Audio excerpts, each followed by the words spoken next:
আসসালামু আলাইকুম রহমতুল্লাহ। ভারতের বিপুল বিনিয়োগ গ্রেট নিকোবর দ্বীপে, এতে করে চীনের ঘুম হারাম। হরমুজ প্রণালীতে ছাড় পাইলেও মালাক্কা প্রণালীতে এসে চীন পড়বে বিপদে। পুরো ভিডিও শুনলেই বুঝতে পারবেন যে ভারত কী খেলাটা খেলতে যাচ্ছে এবং আঞ্চলিক পরাশক্তিতে যে পরিণত হতে যাচ্ছে অতি সত্বর বা খুব দ্রুততম সময়ের ভেতরে, এটা বলার অপেক্ষা রাখে না। দক্ষিণ পূর্ব এশিয়ার কৌশলগত গুরুত্বপূর্ণ একটি স্থান মালাক্কা প্রণালী ইন্দোনেশিয়ার সুমাত্রা দ্বীপ এবং মালয়েশিয়া ও থাইল্যান্ডের মধ্যবর্তী স্থানে অবস্থিত। এই সংকীর্ণ জলপথ ভারত মহাসাগরের আন্দামান সাগরকে দক্ষিণ চীন সাগরের সঙ্গে সংযুক্ত করে প্রণালীটি বিশ্বের 1/4 বেশি সামুদ্রিক বাণিজ্য পরিচালিত হয় মালাক্কা প্রণালী দিয়ে। বিশেষ করে চীনের জন্যই এই পথ অত্যন্ত গুরুত্বপূর্ণ, কারণ দেশটির বিপুল জ্বালানি আমদানি, বিশেষ করে অপরিশোধিত তেলের বড় অংশ এই পথ দিয়েই আসে। মালাক্কার প্রবেশমুখের কাছেই গ্রেট নিকোবর দ্বীপে প্রায় $9 বিলিয়ন বিশাল অবকাঠামো প্রকল্প এগিয়ে নিচ্ছে ভারত।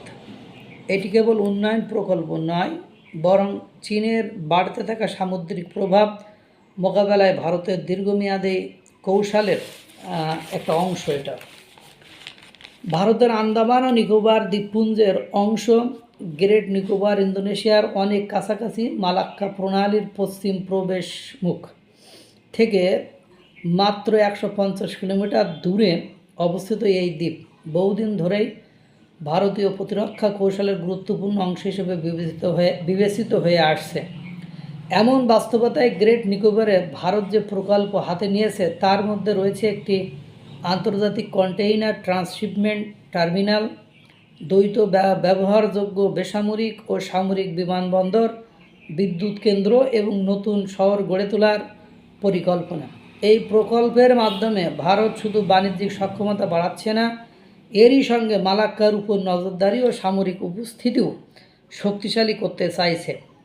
নয়াদিল্লি ভিত্তিক অবজারভার রিসার্চ ফাউন্ডেশনের ভাইস প্রেসিডেন্ট হার্টস প্যান্ট বলেন, এটি সমুদ্র ভিত্তিক নিরাপত্তা, নজরদারি ও সম্ভাব্য নৌ অভিযানে ভারতের সক্ষমতা বাড়াবে।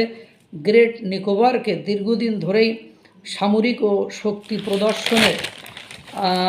শক্তি প্রদর্শনের স্থায়ী ঘাঁটি হিসাবে ভাবা হচ্ছে। মূলত এটি ইন্দো প্যাসিফিকে ভারতের উপস্থিতি আরও শক্তিশালী করবে। দ্বীপটির বিমান ঘাঁটি সম্প্রসারণ করা হলে সেখানে যুদ্ধ বিমান ও নজরদারি বিমান পরিচালনা সহজ হবে। পাশাপাশি নতুন জেটি ও লজিস্টিক হাব তৈরি হলে ভারতীয় নৌবাহিনীর কার্যক্রমও আরও বিস্তৃত হবে।